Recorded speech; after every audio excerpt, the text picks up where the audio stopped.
వచ్చేసింది మన power star Pawan Kalyan గారి ఓజీ ట్రైలర్ వచ్చేసింది. మామూలు కేక కాదు, అసలు ఒక రేంజ్.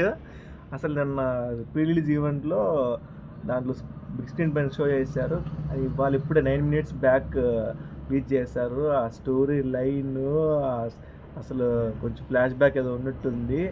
అబ్బా అబ్బా అబ్బా మామూలు హైప్ కాదు, అసలు మైండ్ పోతుంది. నాకైతే చంపేశాడు అసలు పవర్ స్టార్ పవన్ కళ్యాణ్ గారిని. సుజిత్ గారు ఎలా చూపించాలో అలాగే చూపిస్తున్నట్టున్నారు. నాకు ఎందుకు సూపర్ అనిపిస్తుంది ట్రైలరు. సినిమా చూడాలి ఎలా ఉంటుందో. సినిమా కానీ హిట్ అయిందంటే పవర్ స్టార్ గారు మళ్ళీ టాప్, సుజిత్ గారు ఇంకా సినిమాలు మామూలుగా అనిపిస్తలేదు సినిమా అసలు. సరే ట్రైలర్ నాకైతే పిచ్చి హైప్లా ఉంది, చూద్దాం. నాకైతే చాలా బాగా నచ్చిందండి ట్రైలర్. రెండులో అదిరా వచ్చేసి జస్ట్ స్టోరీ కేసు లాగా చూపించారు. అదిరాది